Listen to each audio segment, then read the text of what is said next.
And good morning, happy New Year. How are you doing, Gore Vidal, our super guest today, and our I don't know love of killing joke today.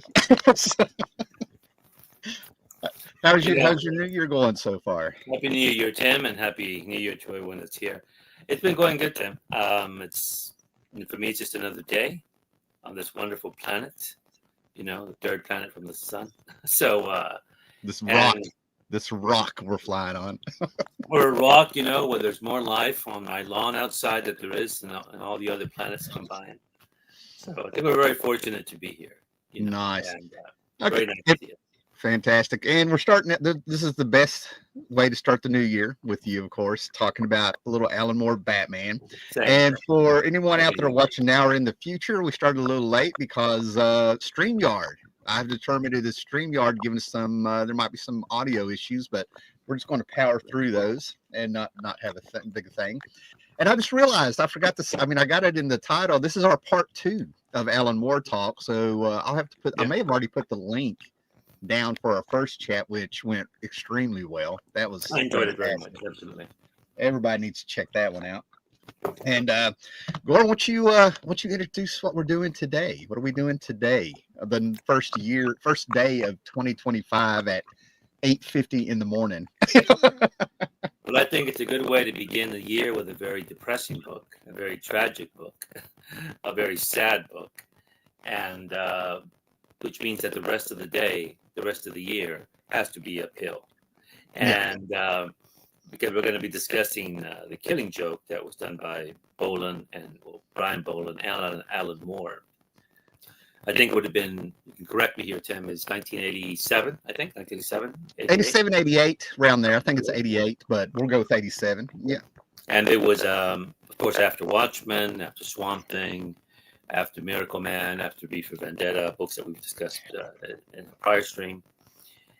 And it was a very surprising book, at least it was to me, and I know to my peers it was. I think it's the same with you, Tim. Those of us who read it at the time.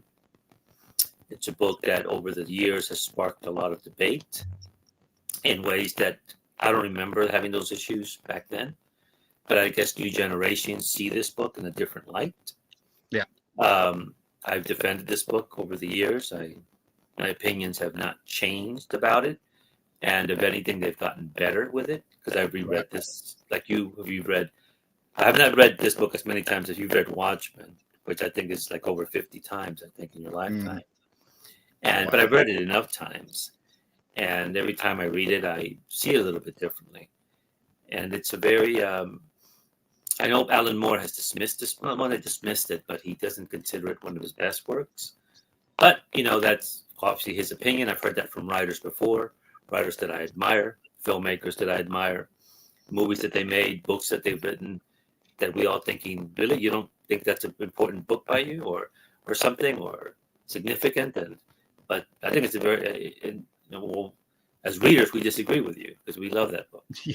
And so anyway, I want to discuss the Killing Joke today, and and I know Tim likes it as well.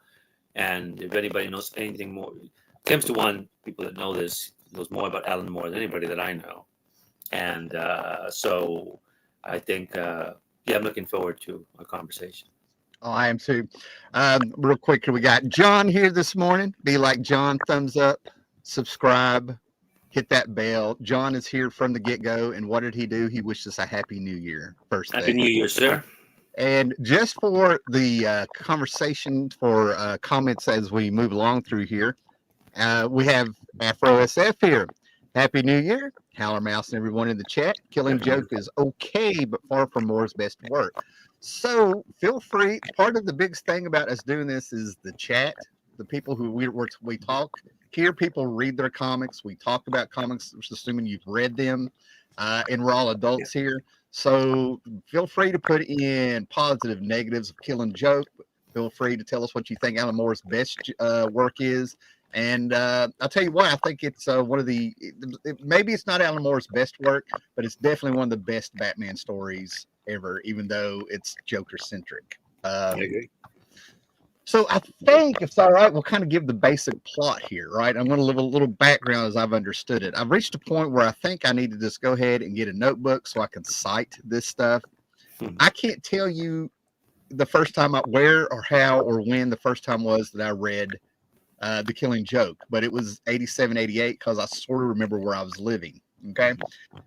This was not on the newsstand. This was one of those mysterious, if you lived out in the country or in an urban area or suburban area and didn't live in the city and stuff, you didn't have a comic book shop, that's where you got it. But everybody was talking about it.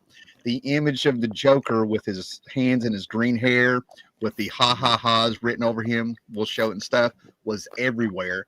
I remember watching MTV and the keyboardist for Bon Jovi opened his shirt and he had that tattooed on his chest. I'm like, is that real? Yes. I didn't know that. Killing Joke caused a Joker buzz before Batman Tim Burton. It did. Okay.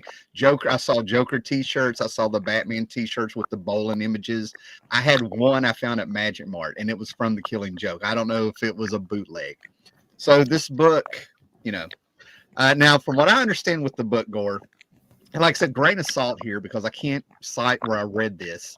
And it seems like I just read saw something with Brian Bolland of all places on YouTube being interviewed. But he had years to do this book. He said it felt like DC had actually forgotten about it. And that's on some YouTube interview somewhere here in the last couple months, right? And that fit in with how I think The Killing Joke was made. What happened was this was supposed to be a one-shot story that did not matter. It wasn't going to be in continuity after Crisis. So he actually started this book around 84, a year before Crisis. Okay. It came out in 88. He worked leisurely on it. Now I heard that from Bolland himself on the interview, and that fits in with what I was thinking because they were taking liberties with a lot of their characters at DC because they knew Crisis was coming, but we didn't. And we're going to say like the Flash. The Flash killed Reverse Flash, got plastic surgery, looked completely different, had black hair, got put on trial and was found guilty of murder and escaped into the future. And then he died in Crisis number 8, so it didn't matter. You follow me? Yeah. So then this book was put into continuity. That's why Batgirl, who I'm going to go ahead and tell you, and I've always said this and I'll stand by it because I was there. Batgirl was no one's favorite. Batgirl was not a popular character till this story. So I found that very interesting because she had a one shot with a Mike Mignola cover come out at that point. And then all of a sudden, everybody, this false outrage hit seriously about 10 years later is when I started hearing it with women in refrigerators. So we get that out of the way. That's how I remember it. Okay. That was my experience through it.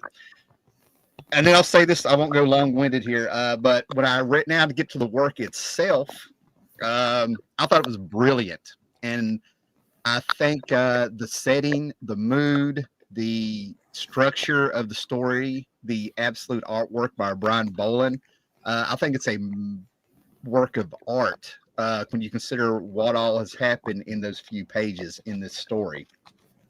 And as far as more not liking the work or dismissing it, from what I understand, from what I've read, he didn't like the work because it was the most formulaic. He didn't really push any artistic boundaries. He didn't really try anything new. He had it down to a science where he could give us an image and then he could have a double entendre or a metaphoric phrase through speech bubbles and, through the narration and things or captions and stuff. I think that's what got him. It was too easy almost is what I think. And he'd written this in 84. 83, 84 probably, handed it to Bolland. And, he went places after that, Watchmen, Swamp Thing, and then things were going down south with DC to begin with. So I kind of think that affected what he had to say. What are your thoughts? Where would you like to go with this? Like you, Tim, when I read it, I was excited to see it. I mean, I knew Bolden's work and obviously I knew Allen's work. And it was a standalone issue. That was my immediate, even before I read it, I thought it would be a standalone issue. And the way I read comics is I normally don't flip through the pages. I don't like to see what's going to happen next. So I read like a novel, read page Right. one, and then I turn the page and be surprised. And with comics, of course, it's you get surprised by the next page, by the next panel, and such. And so, and I was just moving. I was about to go to university. I was going to move to a rather large city, and I moved into an environment that didn't read comics. People that I knew there didn't read any comics.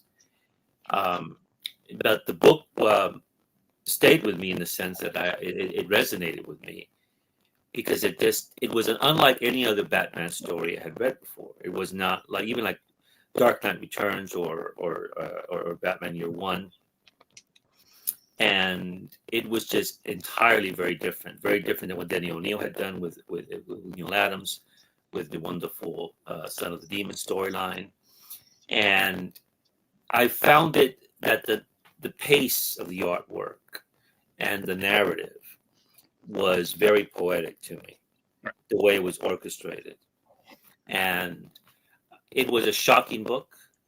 What happened to Barbara was I didn't see. I mean, who could see that coming? What happened to Gordon?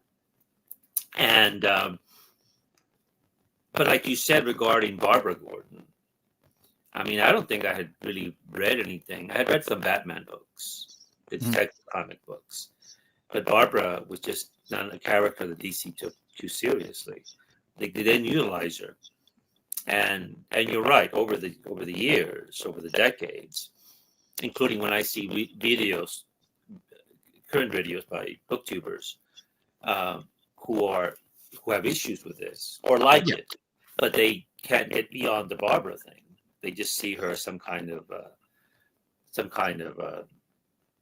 I say prop, just to get the narrative going. They see her, and then they try to say that she would never have let herself be shocked, type of thing. That for some of them they can't get beyond that.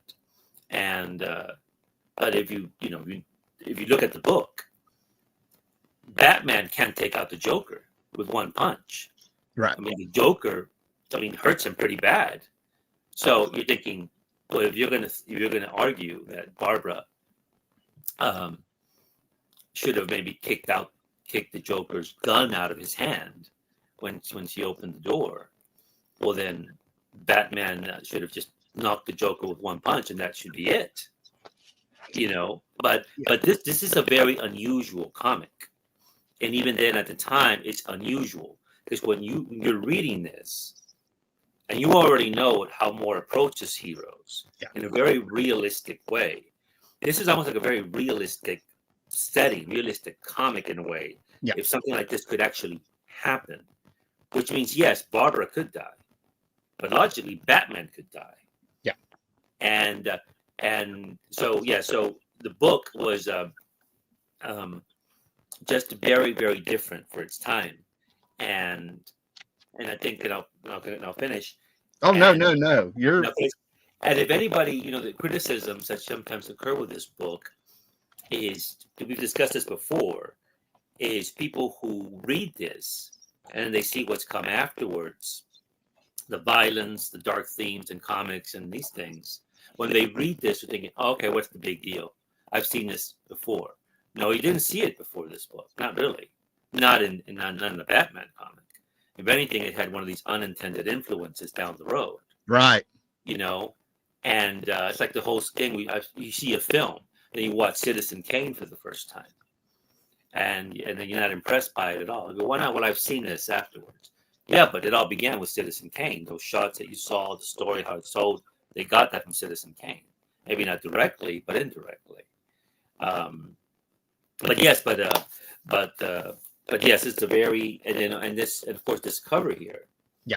At the time it didn't faze me. I didn't it didn't really hit me what the significance of this was, even after I read it. Not initially. It was just over time I'm thinking, this is one of the most disturbing, covers Right. in comic history, I think. At least in superhero history. And that medium. Context. Yeah. So what I'm going to do is like run by the plot real quick, but I want to bounce off something you said. It wasn't me trying to rush and get in there. It's that you say things and I'm like, oh yeah, I mean, it's perfect. You know, the conversation with you, you just unlock things. You know, you'll make comments, unlock things in my head, right? But the thing about this is that I think unintentionally, Alan Moore is the real deal. Brian Bolland is the real deal. At the end of the day, they are artists in their own right. Mhm. And when you're that talented, in my opinion, that anything you write, you can be critical of it, which is what Alan Moore has done. I still feel like it's more critical of the formulaic way that he feels like he wrote it. But with great art, what happens is when people see something that is art, it ends up telling people more about themselves than the actual art. So if you go in this and you have certain criticisms about things that happen in this, that's telling more about you than the actual book, because the plot is a little bit straightforward. There are themes there. Everybody has motivations. Great writing has people want something. They all want something. Batman wants to make peace with the Joker because he knows how it's going to end. We've already seen, which is amazing because when Alan Moore wrote this, I don't think he saw Dark Knight Returns yet. It would still be a year before that would come out. And so off of Dark Knight Returns, everybody knew that Batman in their mind was thinking about that last fight. Yeah. Joker is not there in the asylum when Batman gets there, finds out that there's been a person painted as the Joker that takes his place. And the Joker has a plot. He wants to prove to everybody that anybody can go crazy and become him by having one bad day. Batman's thinking about the last day between the two of them. Joker's thinking about one bad day. And who's he do this through? He does this through Commissioner Gordon. Barbara being shot, this is not a Barbara-centric story. This is, I did this to help drive Commissioner Gordon crazy. And that's why I think art-wise, people get stuck. They're stuck on that. The whole plot is the Joker to drive Commissioner Gordon crazy, insane, to prove to everybody, including Batman, that we can all have a bad day and be him. Then we start getting the artistic approach. There's a panel I absolutely love where the Joker has just bought, as part of his plot, he's got to have a lair to do this, to bring him there. But there's a part here where the Joker has a flashback of having a wife who is pregnant. It's in black and white, and he's a comedian. And there's a poster there that started out. But this is what I'm saying about Moore thinking he's probably transitioned. When you write a comic, you want to get people to turn the next page. So he sees this picture of the fat lady after he's killed the person that he's buying the old carnival off of, and it's revealed to be the Joker. And it makes him remember a pregnant lady. Yeah. Now, here's where we get a little bit, I don't know where we're at there. Here's where we get a little bit Edgar Allan Poe.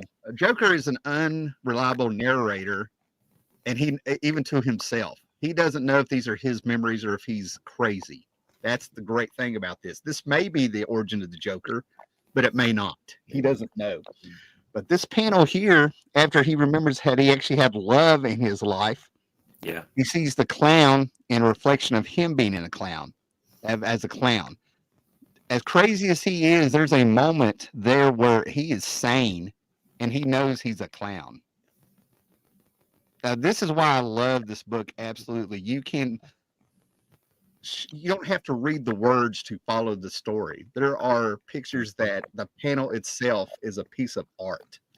That panel is the one out of everything in here that has haunted me because I think it's just beautiful when you have the context. You got thoughts there before I go through the whole book? No, that's exactly the same with me. It's what happens is when he sees the fat lady, it's like the way memory works. And memory is important to this book. Nostalgia is important to this book. Something just triggers a memory of something else. So let's just go with the context that these are his real memories, and instead of something he's fabricated. And you transition into his wife. His wife in those 2 pages is the epitome of loving kindness. Right. I mean, She's pregnant. She's 3 months pregnant. Her husband thinks he's a loser.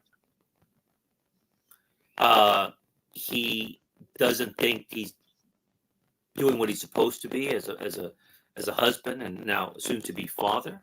Mm-hmm.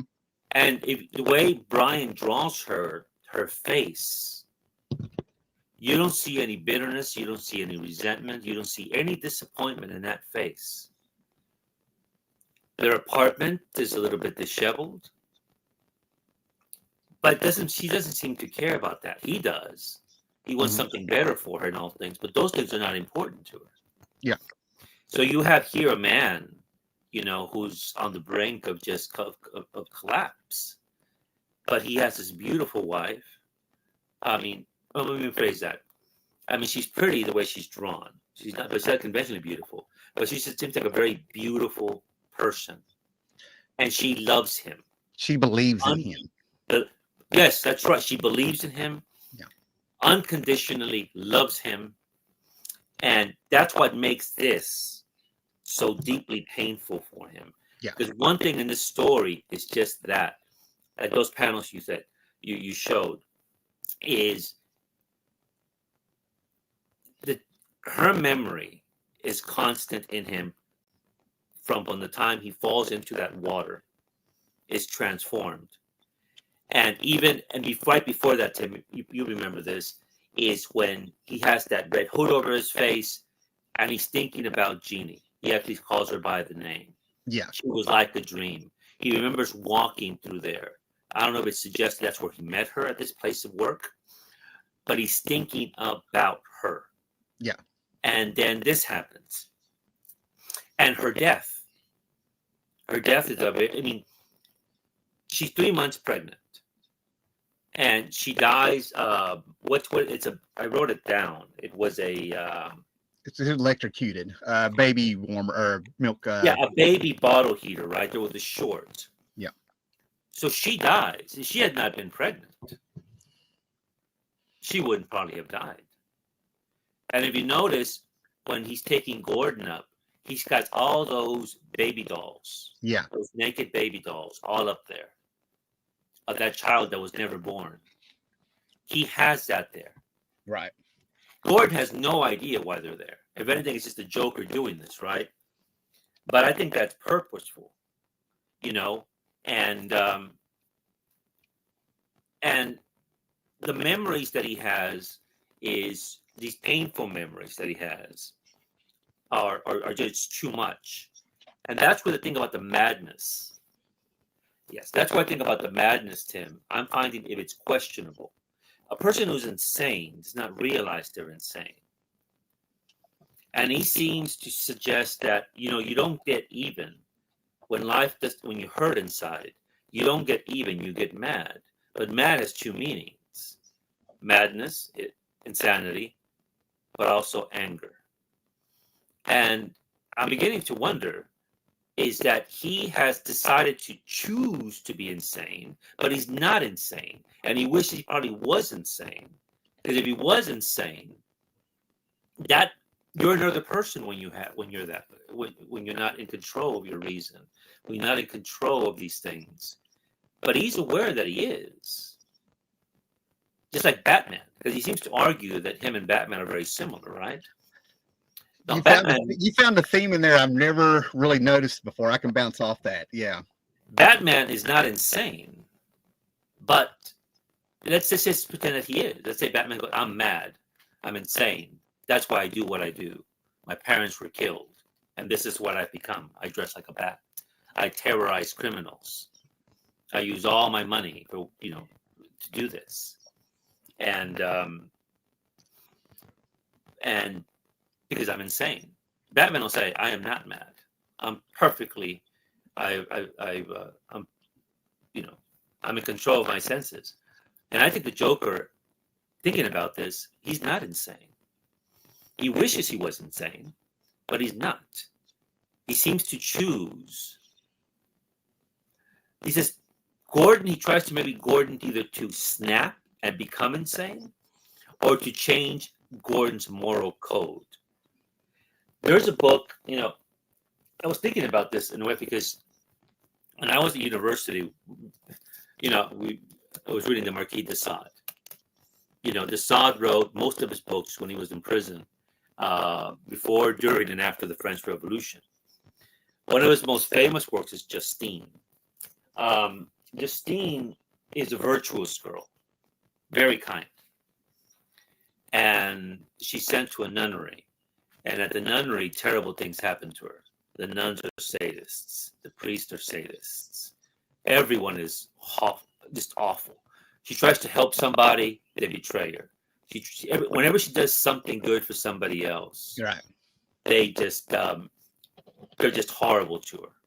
They're trying to destroy that part of her, that virtue part, that kindness in her. So I think what he was trying to do here with Gordon is to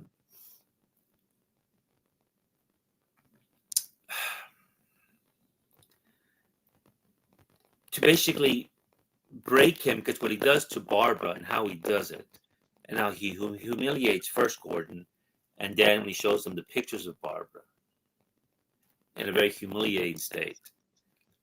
And but of course it doesn't break him. It doesn't make him mad, and it doesn't make him lose his moral code, because like he tells Batman, do it by the book.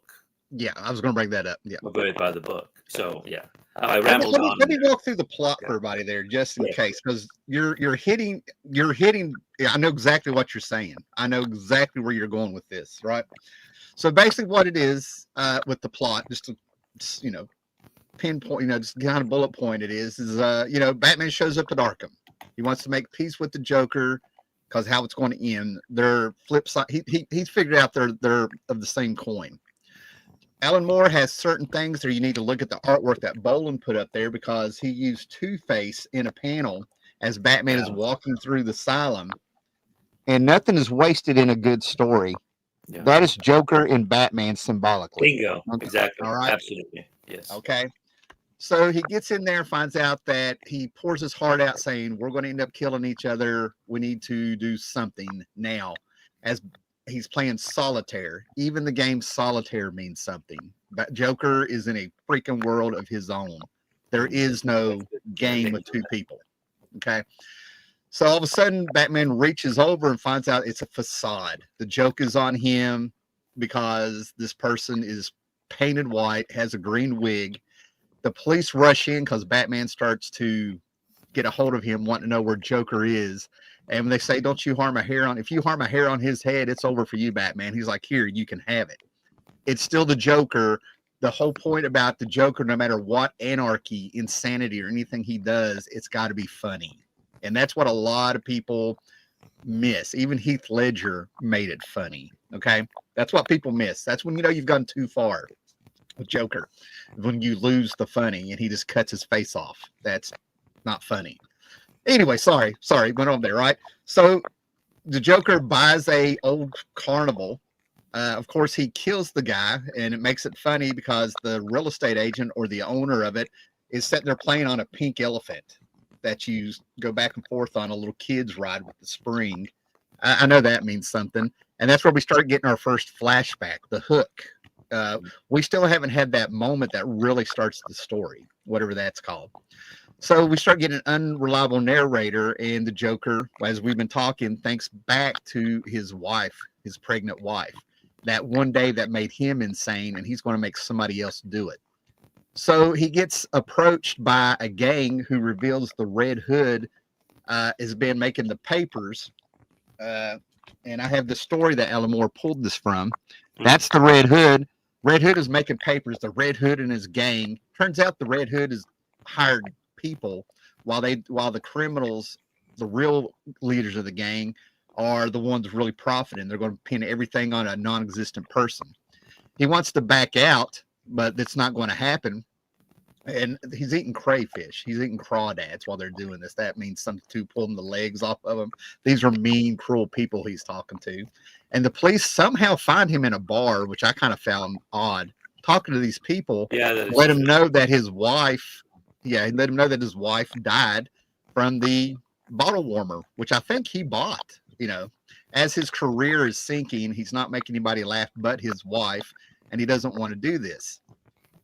So Batman is still trying to track him down. Batman is talking about how he's the biggest mystery that he's never solved, and he's got pictures by Dick Sprang of the whole Bat family from the 50s and how Joker used to look in the Batcave, and he's reflecting the Alfred. And then all of a sudden it happens, that moment that finally kicks off the story. For some reason, he's gone after the Commissioner Gordon, and Barbara opens the door as they've been talking about his mother, and they're pasting things, in a scrapbook. She is in her safe place with her dad, being a daughter and domesticated. When you come home, depending on your childhood, when you are home, that is your safe place. The villains don't come to the door. The villains are on the outside walls. She's not in battle mode. She is a normal person. And this is where the coloring gets with what I was wanting to compare the two. We know that this hardback edition is a dream come true for Ballin because he gets to color the story as he saw. I think it was Higgins that did the original. Mm-hmm. That is the one panel that I truly think did not work, because when she opens the door, Brian Ballin has it just normal coloring. Coloring is just normal, no shadows. You see the Joker smiling with his gun. In the original Killing Joke, he's in the dark, and those crazy eyes penetrate. That is like a demon in the dark of a cave coming out to get you. And so he shoots Barbara in the womb, hits her spine, and now she is crippled. His wife was pregnant. Now Commissioner Gordon is never going to have grandkids. Barbara is not going to. He doesn't have a wife. That's why they were talking before the Joker got there, to inform the reader. Commissioner Gordon's, I think he's single or something. I can't remember. It's been a while. It's been a while since I read it. But that's what the reader's getting told something about the mom. Anyway, now Barbara is shot in the womb, crippled, and can't have kids. So the Joker, in my opinion, when you compare it to the fact that he lost his wife and his kid, what can he take from Commissioner Gordon? Grandkids, no pregnant wife. He wasn't out to cripple her. You follow me? So that's why I don't believe. Now, this is where the controversy comes, and I'll take a pause here, man. This is where the controversy comes in, because the Joker, going to the cover of the book, as we find out, is a scene in the book. He undresses her while his thugs, his henchmen, get Commissioner Gordon to take him back to the circus lair, carnival lair, whatever you want to call it. And he's taking pictures of her. He's undressed her. Okay. This is where people are trying to say that this is the RAPE word, that things went on. No, you have to take it in the context of the story, not cherry pick, and realize what the motivation was. Barbara's not his focus, his goal. Commissioner Gordon is. The other thing is it had to be funny. If he wanted to do something like that, the Joker is truly asexual because of his insanity.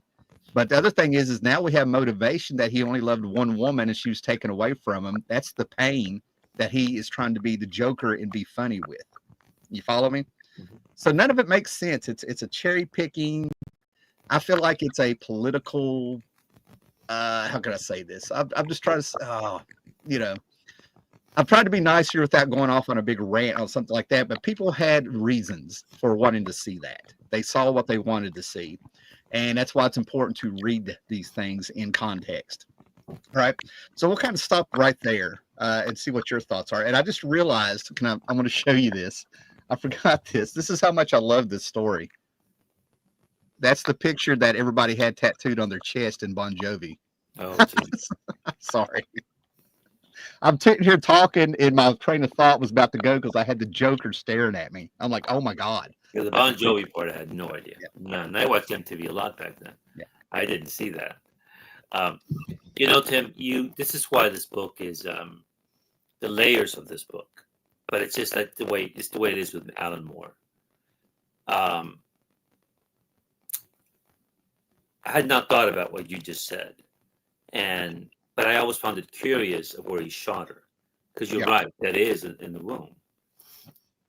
And just like I see things in this book, and I don't know if Moore did it consciously. He might have, but sometimes when you're doing something in a very creative way, you're in that zone, and but Moore doesn't have to explain things, Right. and he doesn't have to tell you what is Commissioner Gordon thinking, what is he going through. Another writer would have put those bubbles in there. Oh, Barbara, you're crippled. Oh, Barbara, what did he do to you? Oh, Barbara, did he do something worse? Oh, Barbara, you're never going to walk again. Oh, Barbara, you can have children. All these things, right? A weaker writer would have included those in there. Right. Allen doesn't do that. He does not spoon feed you. That's one of the. Not at all. Not at all. There's Not been at all. several writers over the years that's gotten. Warren Ellis actually said it out loud a little bit. There's a lot of writers who have gotten frustrated with their audience because they thought they were more intelligent than what they were. I hate to say that. That's the words I've heard used. That's not my words, but it really surprised them how they were missing nuances and trying to make. Alan Moore has flat out said he thought Watchmen was going to elevate the writers, and he already assumed that the audience would get. I don't know what I'm trying. Literary, he thought they all read Vonnegut. You know what I mean? He thought they all knew these literal tools of foreshadowing and symbolism and stuff.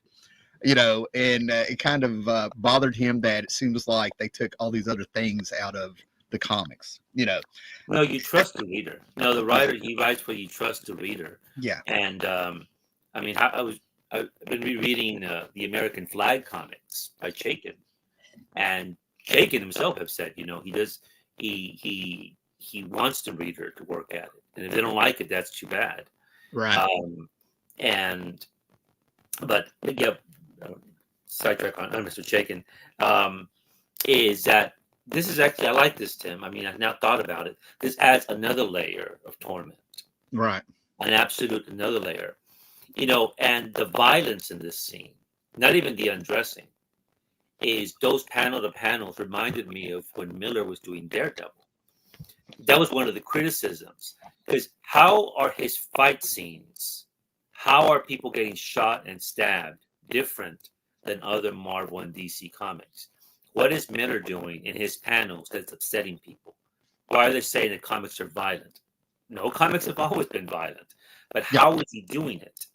This is before Elektra gets killed, right? It's when Elektra, stabs that reporter in the theater, right? Mm-hmm. Doesn't kill him but the way he draws it in the shadows and the coloring of the colorist, wait a minute. This is not the way you would normally do it. There's no something that, takes the reader away and say, okay, is this, yes, person's getting killed, or there's someone's about to be killed, but it's still a comic. And Bolin, in these drawings, that's why those panels there, the frame by frame, reminded me of Miller, of how he did it. Yeah, the storytelling without words. Yeah. Now, to bounce off what you're saying, Miller, this ties into Killing Joke. I'm loving this, man. I feel like you and I are having a conversation that's, I don't know, we're in a bubble right now. Well, you're the person to talk about this. But the thing about it is that the difference between this and what you're talking about, Miller, James Robinson, what Frank Miller did is, and this is going to get into, this is what they're trying to apply to Killing Joke that's not there. The Miller comparison with the layouts and the way the violence is portrayed is, to me, correct. But what Miller did is that he injected sex into Daredevil and Elektra.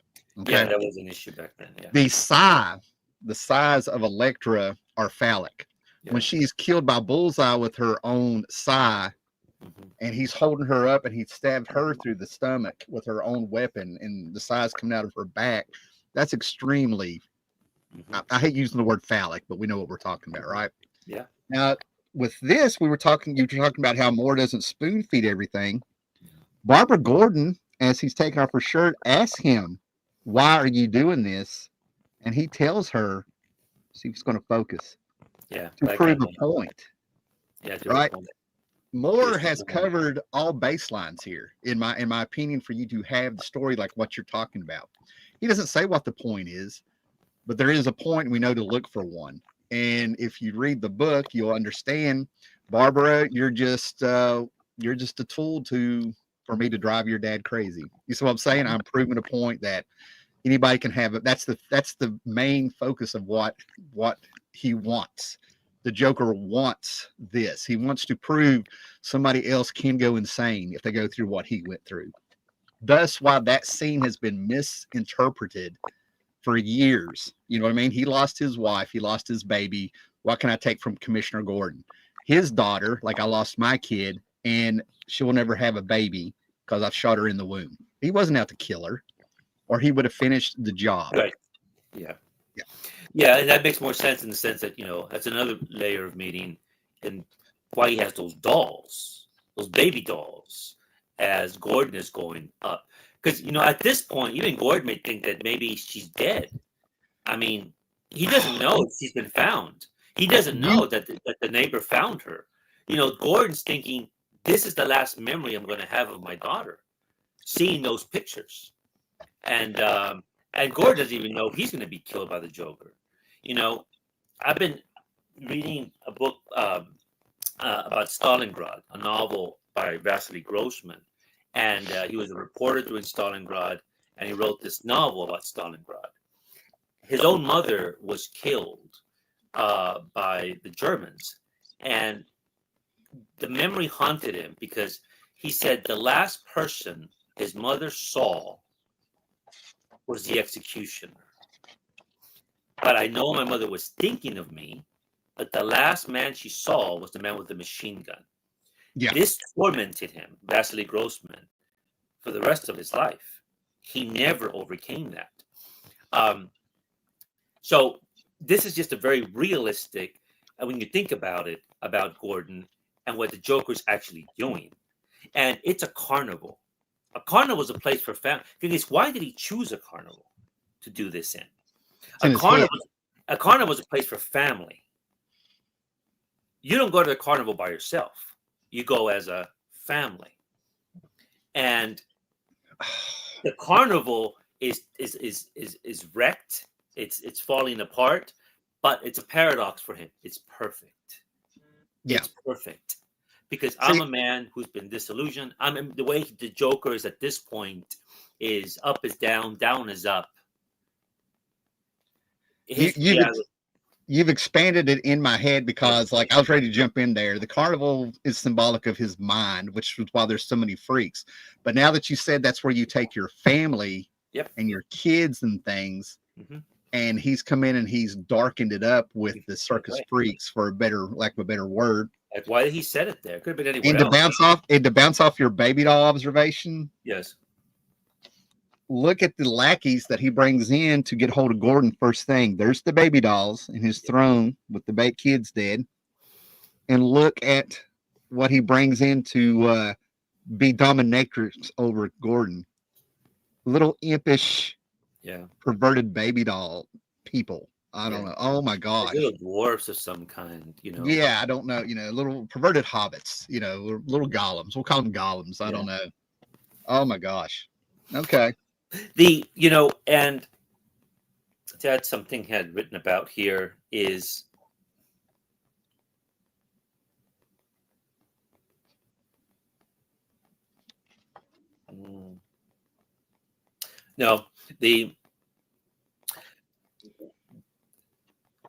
regarding not just the setting, Tim, but back to the beginning of the book, is that I had a question for you, actually.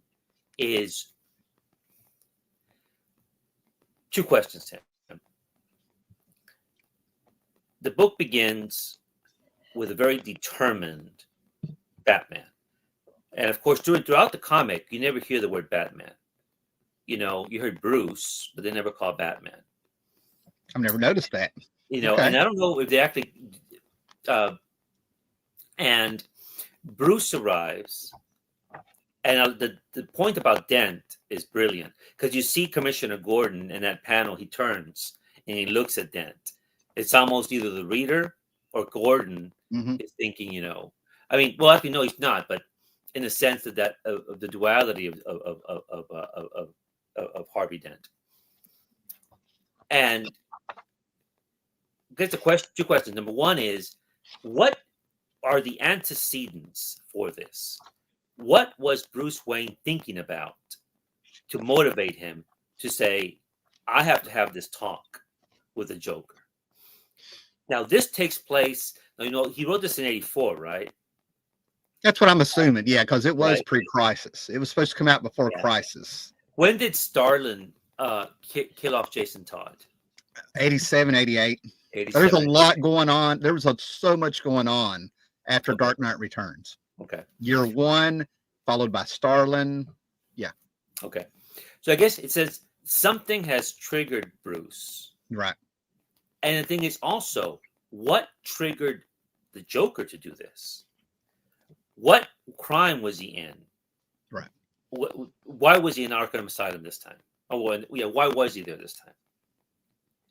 And so to motivate him to do this. So you have two questions that have been in my mind since I read this thing. Right. It's because one thing is here's Bruce, but note what he says to the Joker.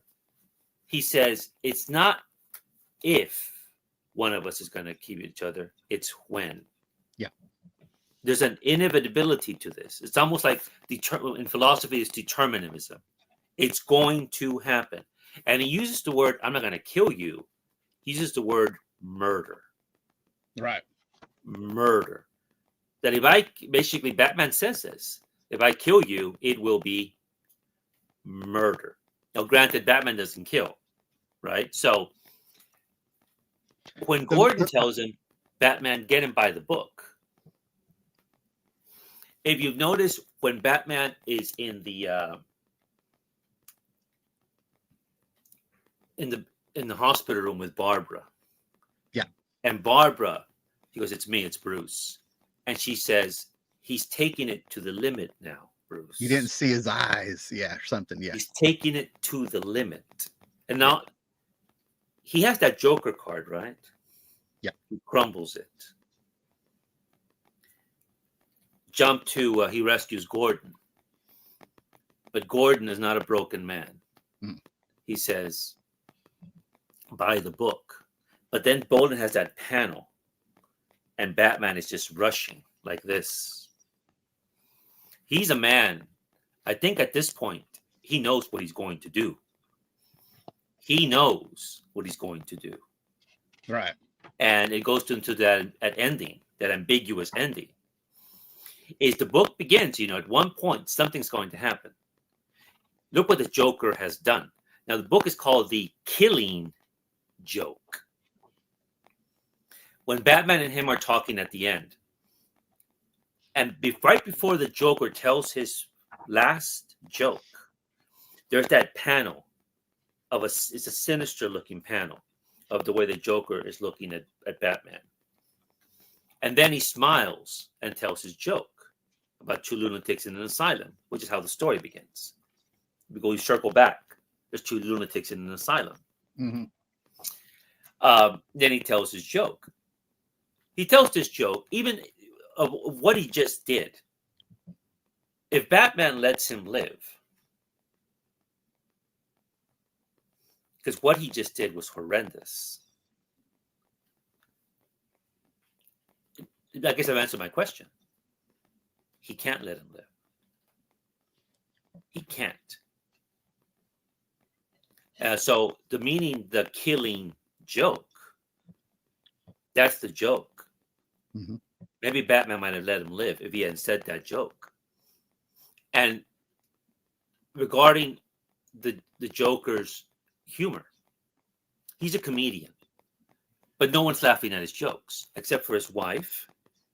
And his jokes, the one that she tells at the end, well, one tells to his wife about the prostitute, is a crass joke, but it's a funny joke. See, you just brought up something again. I've got, yeah, go ahead. Yeah, just, I never you just connected something for me again. It's a crass joke. When he kills Barbara, when he shoots Barbara and kills her, he compares her to the book of a spine. Mm-hmm. It's humorous. It's dark humor. She and all people are objects in his eyes. But his humor, the way he talks, is dark humor. Mm-hmm. Because you read that, right? And then when he's telling Batman about history, why do we have World War II? Because of someone, Hitler, I guess the reparations and telegraph things. When you read that, you smile. It's dark humor, but you smile. Right. So he's making a joke at this point out of human history. I mean, of historical and human misery.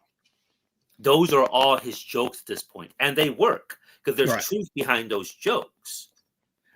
And so he was a failed comedian doing, I guess, a Seinfeld type of jokes. They were not working. His wife would laugh at anything he says, but there's already hints about his jokes that he understands the underbelly of the human psyche when he makes that joke about a prostitute making more money than he would make on a night.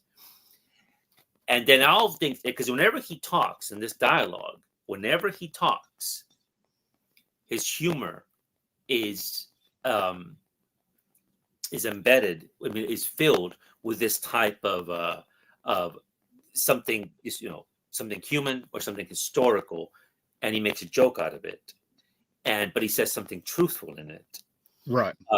So, and I guess my questions again is regarding this, the antecedents for this, but also again, me thinking about just again, the killing joke is that's the last joke you're ever going to make, and then Batman at the end maybe does kill him. Again, this is why this is a standalone issue, and not anything that was meant, I thought, for continuity. Right. I'll comment on that. Let me get these out of the way. If anybody, if they're still around, my favorite Alan Moore work is The Ballad of Halo Jones, even though it's unfinished. That's actually my least favorite. Yeah, I know you don't like it. Yeah. First time I read Killing Joke, it took a while to recognize that the flashbacks were flashbacks. I wondered who the guy and his wife were. Yeah, it's a different form of storytelling from that time. Took you. Yeah, that's actually a good thing. Happy New Year to you. The flashbacks were in color in the original printing. I can't remember. I don't remember. Yeah. So to bounce off what you're saying, the thing that you connected with me about the two people that actually laughed at his jokes, one was Batman, the other was his wife.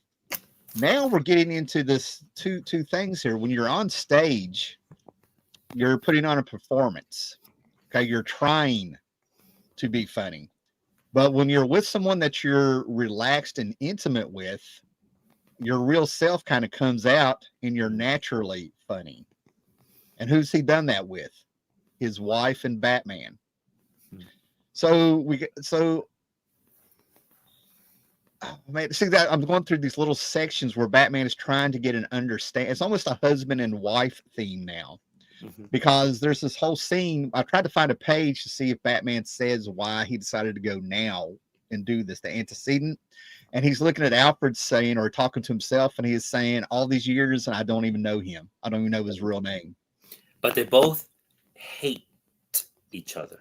Well, do they now? Yeah. Do they hate each other? Or says that. Do they hate each other, or are they both a little too much alike in their insanity? Hold on. But Joker sees Batman as being Batman sees him as being disciplined for what he's become. And then the Joker is like, well, he's not better than me. I'll prove it. So it's almost like a husband and wife now. No, that's what I meant. That because hatred and love, they're such deep emotions. Okay. That's why I think it makes sense. That's why the Joker can be himself with Batman. And Batman, this is a psychological Joker, right? Because that hatred, when you're with someone you used to detest, you have no reservations. You're going to show him or her what you feel, right? And with you, just like you said, when you're someone you care about, you're going to show them how you are, and it doesn't matter what they think. Yeah, you can only relax with someone who makes you feel that way. Yeah. So let me finish off the story and the plot, just in case there. So we'll pick up some of the things you're saying there. So basically, Barbara Gordon is shot. Joker has taken off her clothes, taken pictures of her. Yes. Okay. Batman gets word as he's been hitting the streets, going after them thugs, wanting to know what they've heard and where's the Joker and all this stuff, But he makes it to the hospital. Barbara Gordon kind of fills him in, but she's freaking out. Not over being shot and not feeling from anything from the waist down, but from how crazy this time that the Joker is. Yeah. He's gone from crazy to insane, criminally insane. So Batman is able to track him down at the carnival. Probably I can't remember how that happened. I think I don't know. But anyway, we start seeing what Yeah, he Joker sent him an invitation. invitation. Yeah, Thank that's you. part right. Invitation. Yeah. Yes. So we start seeing what this torture is that the Joker's doing He makes to an art Gordon. form out of it. Yeah. He makes an art And form. and this is where you really need to read the book because there is so much exposition that works that the Joker is saying. Anybody can have a bad day. How can you withstand this? It's a facade what your reality is, and I'm paraphrasing because this is just amazing. And while this is going on, Commissioner Gordon is stripped. He has all these circus freaks laughing at him, pointing at him while he's naked. He's got a dominatrix collar on and he's tied and they're pulling him around. So there is a little BDSM intention there of who the subservient is, if you want to go that way with it. Joker's, sort of on a makeshift, I showed the picture, makeshift throne. And he's taking him around. He takes him on a ghost train where he sees insane things. And he sees the pictures of Barbara up there, naked, stripped, bleeding. He doesn't know if she's alive or dead. Yeah. And he goes on and on. Meanwhile, the flashbacks, the tension starts mounting up towards the end. The flashbacks come quicker and quicker for what happens to the Joker. And this is where I want to show two panels. Hopefully I kept them marked. But that's where he finds out he's the Red Hood. And they're forcing him to do it, even though he just found out about his wife being dead. And if you see this, he sees the gangster. He talks about how when you put on the hood, it's like you're in a tunnel and the eye holes are all weird. So he sees everything in double. And he's seen that's not the Joker. Right? Right. There's two, he's seeing double. And then when the Batman pops up where he ends up getting thrown in the tank, this camera is killing me. Sorry, my apologies. There they are. This time he sees double. It's two Batmen. Looks like Satan. Right, coming at him. So this is what drove him insane. His wife, not being able to provide, all the stress needing to provide. His job, not wanting to having to do this criminal act, even after his wife has died. And then all of a sudden, this demon, like you said, this demon popped up and he falls into a vat of chemicals. And he turns into this all in one day. Mm-hmm.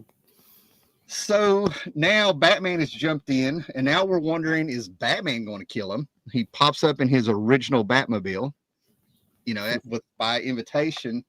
And now we have all the tension and stuff where we're finally going to have a climax here. Batman trying to get a hold of his ass. Joker shoots him with the acid spray out of the runs from him, does this, does that. And I don't want to ruin that part of the story. There's people still haven't read it. And then we get to the joke that you're talking about at the end. They're standing in the rain. Yeah. And he tells the joke.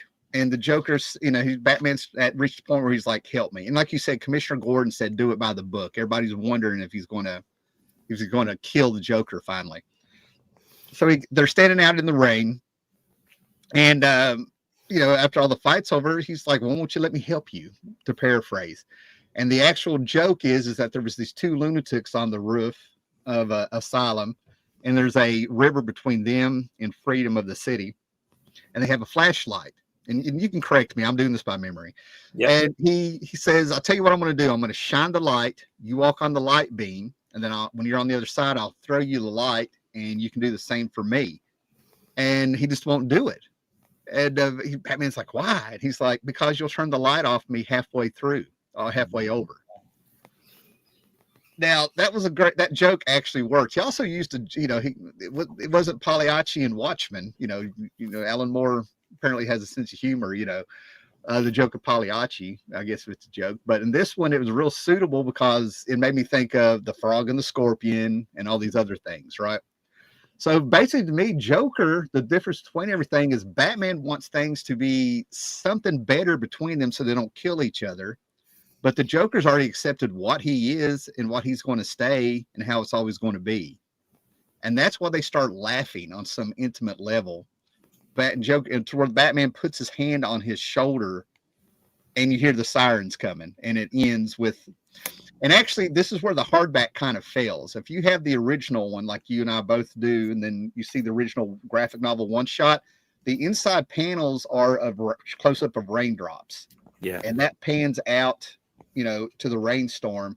And then in the comic, those back pages, those pages, inside pages of the cover work because they're raindrops in the back. That's what I think is missing from the reprints. Just saying that works. Everything works for the story. So and I want to. I just remember something, and I'll shut up after this. But I've got a video, probably like from 10, 11 years back, where Grant Morrison did an interview. And see, I always thought it ended odd, and that was probably my age at 15 years old. This ends with Batman and the Joker laughing in the rain. At the time, I read Dark Knight Returns. You know, I knew Batman and Joker. I knew all this stuff. That was so odd to me how it ended. They're laughing in the rain, and that's exactly what it is. I would never have predicted that. I could have had 100 guesses on how that ends. That book would end, and that I would never have come up with him laughing in the rain.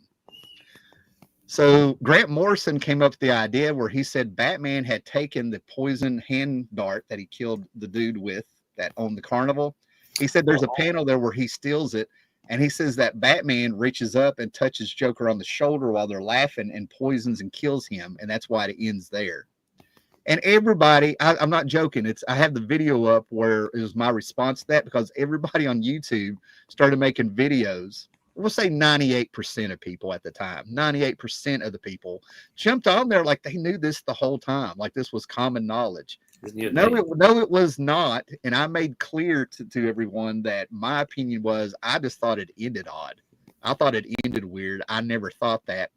And I don't know what else I say in the video, but I'm not a supporter of that ending. You know, it goes against everything Batman set out to do at the beginning of the book.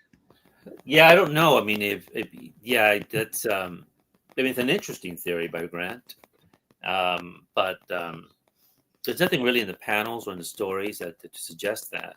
Right. And what makes me think that maybe he did maybe kill him is that in Miracle Man, he lets Kid Miracle Man live, even though he was capable. He did some pretty bad things. Right. But he lets him live. And that was a mistake. Because when Kid Miracle Man becomes again Miracle Man, he devastates London in a horrendous way. So when he reverts back to a child, Miracle Man kills him. Murders him. Right. And I wonder if in this one, if that's the same with Bruce and the Joker, Batman and the Joker, is that he's always crossed the line, but this is a threshold. Again, something motivated Batman to have this conversation with him. Right. Because I like the beginning, it's one point one of us is going to kill each other. This is the way it's going to end. I want to avert this to clear my conscience. He doesn't say that, but I think that's what he's doing it. To clear my conscience. That I made the first step to make peace with you. After that, it's on you. Well, let's speculate for a minute. First of all, we'll step outside of this, and let's say that the difference between Miracle Man and Batman is Miracle Man, he could do whatever he wants. It was Eclipse Comics. This was Alan Moore. He still has rules and editors and people saying no at DC. So if we were to validate and say maybe he did kill the Joker, which I feel like they would have said no. Yeah. He subvertly snuck it in there. Maybe. Like how Steve Gerber did steal Howard the Duck back. It's there if you look for it.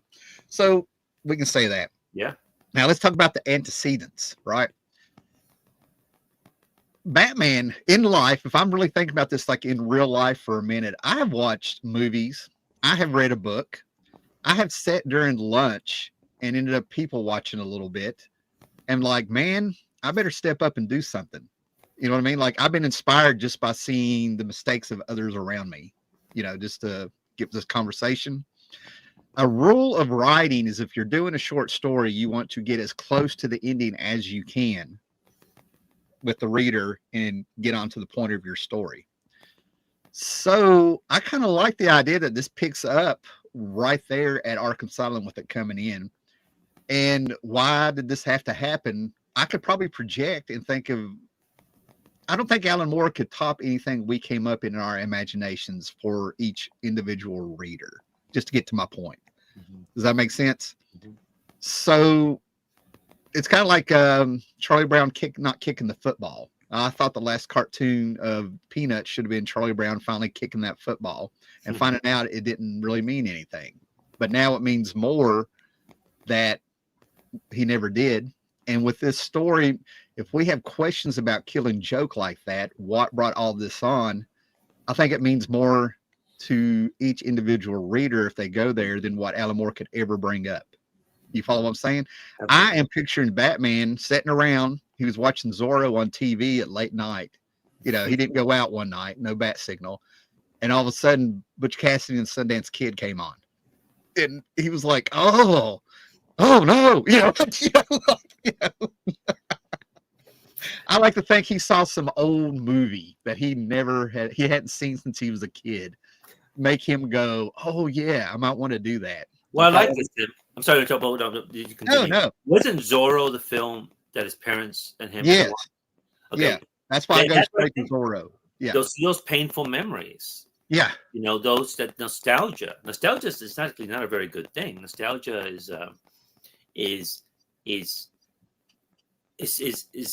filled with pain. Well, think about how Zorro is attached to Crime Alley. That's the movie he went with his parents. Think about how Butch Cassidy and Sundance Kid is. How that ends. That's right. No, but I like that. That's maybe something. It could be something as subtle as that, and without having to explain. He's watching Zorro. Yeah, I can see that. Mm-hmm. Bruce Wayne is walking by. Yes, he's watching Zorro, or he's Bruce Wayne in a tuxedo walking by, and someone is making a remake of Zorro. He sees a poster or something. Right. Alan Moore could just show that panel, have that panel drawn, him walking by without explaining it. Us, we know what that means. Right. We know what that means. And then we can have another panel of him just looking at headlights, maybe seeing a couple walk by, a child walk by, or not even that. That's actually too direct. Something subtle. And then he'll pause. And you'll go straight to the Batcave, change, and go see the Joker. Mm-hmm. And then you're thinking, what happened, huh? Why? No. You know his history. You see, you know his history. You know all these things. And it could be something as subtle as that. See, we need somebody to make a little short of this for YouTube, because what we just came up with here together is better than the prequel, the story they did on the DVD animated movie. I've never seen The Killing Joke. What was that? They did a prequel to this? Yeah, about 30 to 45 minutes of Barbara Gordon and Batman, and they end up sleeping together on the docks. What? She has there's a character they throw. I can't remember. It was so bad. That's why I don't own it. They had sex? I can't remember. Yeah, they do about 30 to 45 minutes of Ed Brubaker coming in there, and they expand the story of Batgirl. They tried to make Brubaker's responsible for this. There's a guy. I don't know if I can't remember if he was a villain or a crime lord or a rich dude. I can't remember, but there's a guy they inserted who's all over Barbara. She goes out as Batgirl. She and Batman, I think, take him down, and she ends up like seducing him on top of like a crate by the dock or something, so that when he goes ape shit and wants to go after Batman, they've added a layer there of like, I was screwing around with Batgirl, and now I'm got another reason to take you out. They tried to make it. We live in I don't care who gets mad about this because it's the truth. We live in the world of WAW, women are wonderful, right? Instead of just being equals and bad things happen to everybody. Yeah. You know, if it happens to a woman, it's 100 times worse. We got to make them the center no matter what, even though it's Commissioner Gordon who's being tortured and trying to be broke and humiliated. Bad things happen to everybody. Joker got everybody. You know what I mean? So that's what they tried to do, and it didn't work. It flopped. People hated it. They had a great opportunity, and they sabotaged it themselves for the trends of the day, if you will. I'm disappointed. You said Brubaker had something to do with this. I think it was Brubaker, Azzarello or Brubaker. One of the two. I get Azzarello and Brubaker. Azzarello, I can see do that, but I'm disappointed in Brubaker. Baker. I got a Wizard magazine, like issue 110. Yeah. Well, this lets you know. Bendis is the only one I can get out of there, but I could grab it now if I dug through here. But I think it's Wizard issue 110 or something magazine. Yes. They had an article of all these crime writers in comics together, and they had them up. They took a picture of them like they were on The Usual Suspects, on the lineup. And it was Brubaker, Azzarello, Bendis, and a fourth one. And thanks to that damn article and all of them talking at the same time, Ruka, Azzarello, okay. Yeah, they all mix in my head. Bendis is the only one that stands out. Okay. And it ruined me. I think I was 27 or 28, and for some reason it merged all that. I've done this with Ray Bradbury and Harlan Ellison sometimes with their stories. Yeah, they're very different. Those two. Yeah.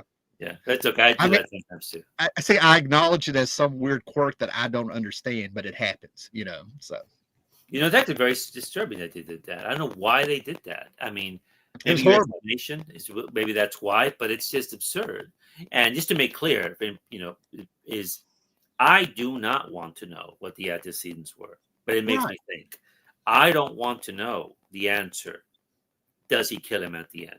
I don't want more one there Boland to say, this is what he intended to do. No, don't do that. Leave it as it is. That's what makes it just a beautiful piece of art. When you have room, I don't know if it's intentional or unintentional. You never know. But, and you've read a lot of things, but there are times where not explaining everything leaves room. Shows do this, cartoons do it with kids.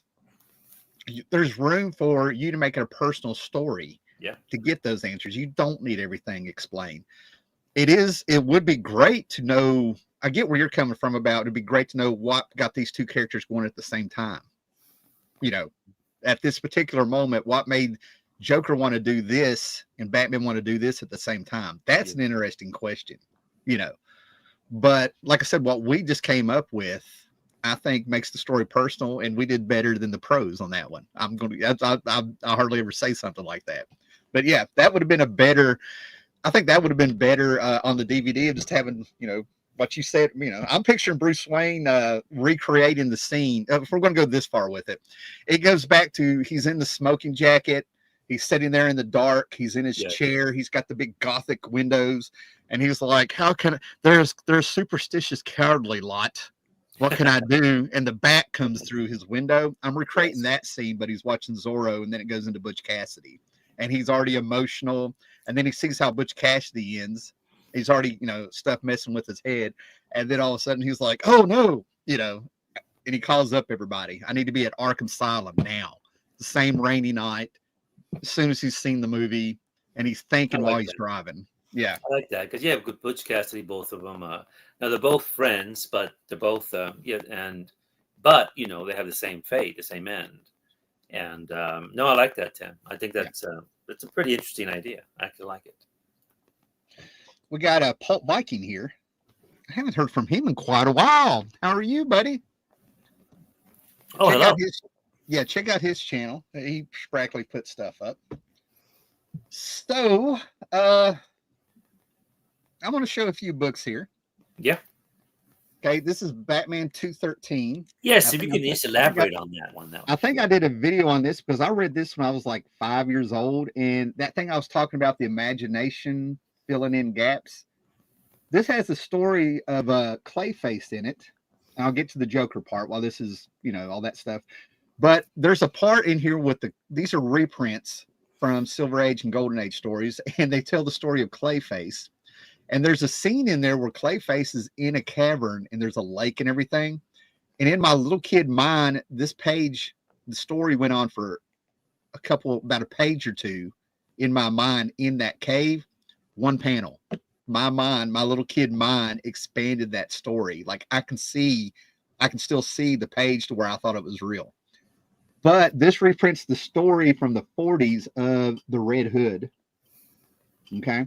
So that's Batman 213. I think that's where Moore pulled the Red Hood story and expanded it. That's what's great about Moore. He read these books as a kid. There's no doubt in my mind. And he never changes a thing. He never, when you look at his revamps, he's never retconned anything. You know, he used what was there. Okay. You said, I think you said you had this one. This is a book that I cannot believe is a key, I guess. Brave and the Bold, number 33. This is the 2007 series. It is Wonder Woman, Zatanna, Batgirl, and seems like there was a fourth one. Yeah, Wonder Woman, Zatanna, and Batgirl. And I laughed. I ran across this in a dollar bin years ago, like I was telling you. Didn't get it. Thought I would have time. I had all the Straczynski. I was getting all the Straczynski Brave and the Bold. But I kind of skipped this one. I was like, yeah, I'll be able to get it later. No, it's Zatanna has a premonition of what is going to happen to Batgirl in the Killing Joke. So the night before this happens, their answer to giving her one last great day is to take her clubbing and not tell her what's going to happen and try to explain why they didn't tell her you're going to die at some point. Okay. At some point, the Joker's going to get you or something. So they never tell her. And I love how the answer is like, let's take her clubbing. They're going to go for a dance. That's the good time. So, yeah. Okay, who wrote that? Straczynski? J. Michael Straczynski. Okay. J. Michael Straczynski, for Alan Moore aficionados out there. I don't have it, but the 2-part Watchmen, chapter 1 and 2, that's out on DVD, where they've done a more faithful adaptation of the Watchmen with real voice actors and stuff. Straczynski is the one that wrote those for DVD. They're fantastic. I approve. And he didn't really change anything. He just kind of merged, like issue 1 and 2. He just kind of merged those together to move the story along because it is animation. You know what I mean? Like, you know, it does well. Then for this, issues 48 and 49 of the Suicide Squad, where Barbara Gordon, who has become Oracle thanks to the Joker, gets to get face to face with him. And for years, is this a Boland cover? Yeah. Turns out this is not a Brian Boland cover, as well done as that is. I think that's Norm Brayfogle doing his best Brian Boland. Yeah. So that's 48 and 49. That's kind of like, you know, the Joker and Barbara Gordon meet again for the first time after all that. And then the polarizing for me, well, before I show this, here's a fantastic Brian Boland image of Legends of the Dark Knight number 50. You know, Boland and the Joker, I think they're tied together now. And then we had the Batman 3 Jokers. Okay. And that is a sort of a sequel to that. And then, of course, in the stack of hate, the Booster Gold number 5 tie-in to the Killing Joke, where he tries to use time to go back and save this Barbara from being shot by the Joker because, you know, he finds out time has rules and you cannot do it. Okay. You know. Okay, Tim, on this note, all these books that you showed, were you surprised that DC made this into some kind of continuity? Because around this time, I was starting to move away from comics, by the late 80s, early 90s. And I was no longer, like I mentioned, I was at university, and I was around people who did not read comics. And so for most of the 90s, I read very few comics. And it wasn't until many, many years later when I began to hear about people talk about, when I was around the comic community again, right? They were talking about Oracle, like, and they would say Oracle. Who's Oracle? Well, that's Barbara Gordon. Well, she's no longer Batgirl? And they go, well, she's in a wheelchair. Why is she in a wheelchair? Again, why is she in a wheelchair? Well, don't you know the Killing Joke? What? I was really in shock. I said, what? Okay. That's when I knew that I had no idea they had included that, made it into DC continuity. I said, that was a standalone issue. And at this point, I had come to the, you know, not the conclusion, but I was thinking, wait a minute, but she's in a wheelchair, but the Joker's still around. Well, what do you mean? Well, one of the interpretations of the end, the Joker's dead. So they chose one thing and not the other. That's the way I was arguing at the time. So I was frankly very surprised that they did that. So what are your thoughts on that? I mean, my thought is this is 100% complete speculation, because I can kind of recall an interview or two with the Comic Pro here and there. You know, kind of commented on the idea of it being in continuity, but I don't think they had a choice because DC Comics had Crisis on Infinite Earths, and they were like, we got a new continuity coming, one world, one Earth. Okay. Nobody knew that this thing was supposed to have come out before. They never made any comment that this is a standalone issue that is outside of continuity, because that was taboo at DC at the time. They were trying to get everything straight, and try to be that way. So everybody, I think most of the readers all assumed that it was in continuity. I don't think they had a choice. Alan Moore was super popular. I think you did have a few people in the know saying this was not in continuity, but it didn't matter because everybody that read it just assumed it was. The Batman boom and the Joker boom hit with Tim Burton, but it really started with Killing Joke when it comes to the Joker. Batman was Dark Knight Returns, the resurgence in popularity, plus things that were growing up there. So everything was against them to try to say that it wasn't. And I think that's why they embraced it and made Barbara Gordon Oracle, finally. I'm trying to think what year she became Oracle. 87 is when Suicide Squad happened after Legends, the miniseries Legends. Okay. So I'm going to say it was around 80, probably about a year after Killing Joke came out that she became Oracle, if I had to guess. It was like, I got it over here, issue 23. So we're looking at 89, 90 that she became Oracle. I don't think they had a choice. I think all the readers assumed it was. I think, like I said, all the momentum with the Tim Burton movie, the Alan Moore stuff, the Frank Miller stuff, the death in the family, there was just too much going on. They were just riding the elephants and they weren't steering. Somebody, you get on that lead elephant, you just ride the momentum out and you're going to be all right. So I do recall an interview or two where somebody was like, that's not in continuity. Fell on deaf ears is how I felt. Okay. So this is a time where the lunatics were running the asylum. The fans and the people reading the books were like, oh no, sir, this is in continuity. We made the choice. That's what I think. Okay. Well, speculation, 100% speculation. Yeah, but it's a reasonable speculation. Because that definitely then dismisses the end. Well, no, the Batman did not kill the Joker. Why? Well, because he's still around and right. in a wheelchair. I go, okay, but boy, I guess it is what it is. However, I mean, like you said, Moore wrote this in the early '80s, close to the mid '80s, and it goes to what Alan operates. He doesn't really care. He just got.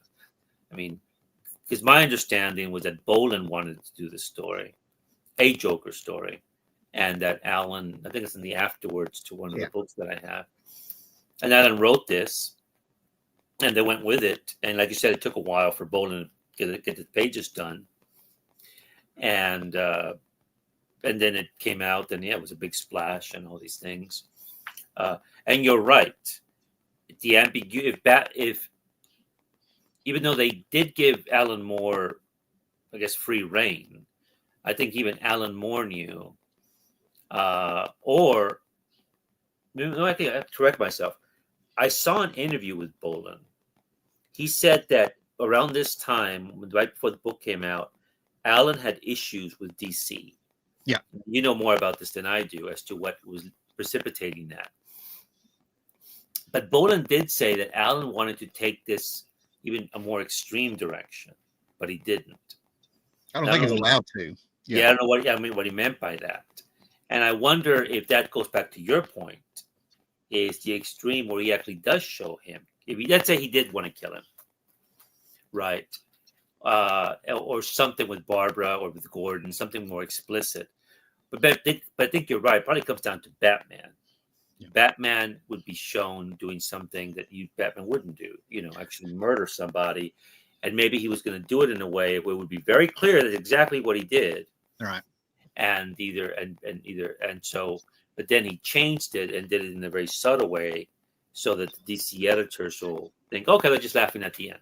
So. And there's a lot it's pure speculation due to secondhand information or people with unreliable memories or thinking they remember things.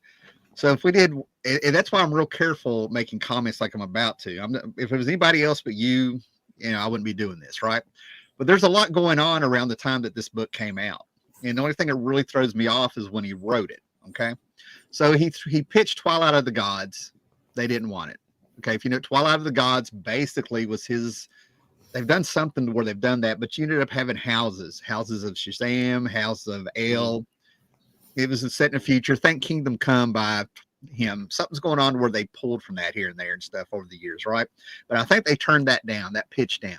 And I can't really see that making him mad with everything that DC said yes to. I think there was editorial, like you're talking about on Kill and Joke, which that interview with Ballin that you heard kind of gets that. But people also forget he was in I always refer to it. If people live a certain way, they live a certain way. Okay. So this isn't a judgment. This is purely for our discussion. It's not a personal thing, but Alan Moore was by his own admission and stuff like that. He was married and they had a third woman in their relationship. At some point in the late 80s, the two women took off and took his kids. If you go back and read The Killing Joke in the subject matter in there, you have a pregnant woman, a loving wife, and a husband that goes insane. Now think about what he didn't know was coming. Think about what was going on personally with DC, with his marriage. Of course you would not like that. Yeah. All of a sudden you're the freaking Joker, and Batman is everybody that has screwed you over at that time. And as an artist and a writer, I can see him having that train of thought.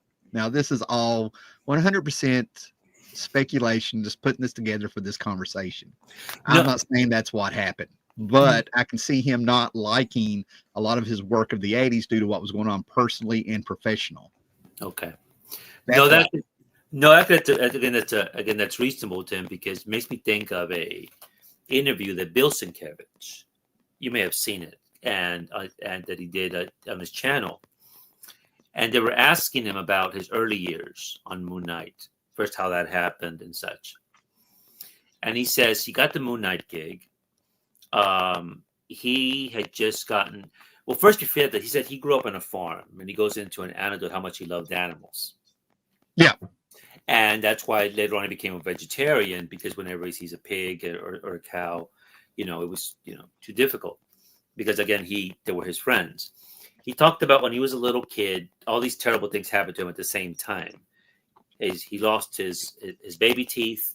So he got these buck teeth. He had to wear glasses, and he began to gain weight all at the same time as a kid. Yeah. So he got picked on a lot. His only friends. I want to say I remember this interview because I didn't gain weight, but I got my head shaved. Buck teeth, glasses, patch on my eye, head shaved. Yeah. All at once. Oh my God. Okay. So, and he talked about how there was a dog, and it goes back then that there was no leash law, so there was dogs everywhere. And there was one dog that he really liked. I think it was either his dog or it was a neighbor's dog. I don't remember that part. But one day the dog gets shot, and it devastates him. So he mentions that. Then he talks about the girl that he fell in love with was someone from where he lived. And then they moved I'm not sure if it was New Jersey or New York, and he starts getting in the comic community. So he gets his gig on the Moon Knight, right? Which is thanks to Neil Adams. Neil Adams helps him get that book. So things are going well, but then quickly things spiral out of control for him. And what he means by that is first the positive things. He's drawing Moon Knight. He admits, I'm a Neil Adams clone. Right. People said that. I admit that. But I was taking art classes at night, watercoloring classes, and I wanted to expand my artwork, in Moon Knight. I wanted to do different things with it. Now the bad part, he talks about his wife, his soon-to-be ex-wife, how his ex-wife had issues. She was bipolar, he said, and there was drinking involved on both ends, from his and her end. And then working in separate places. Yeah. And then she has an affair. Then she has an affair with a fellow artist. He doesn't name who the artist is. Turns into a really messy divorce. Very messy. And we find out Bill Sienkiewicz had money with this interview. Go ahead. Yes. And then during, I guess, one of the they're meeting with the lawyers or something, I don't know. She tells him the person who killed his dog, or that dog that he liked as a kid, was her dad, which he never knew. Right. So all this acrimony, he says, basically all this, he infused it into Moon Knight. That's why some of those panels are so stark. Right. All that. So back to your point regarding what Alan Moore was going through. No, it's absolutely very realistic. Yep.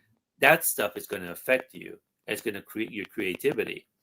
And in Bill Sienkiewicz's work, because basically he did that. He did New Mutants, Elektra Assassin, the Toaster book, all these things he went through to create incredible art. Yeah. With Alan, incredible art, whatever his influences were internally. Yeah. Yeah.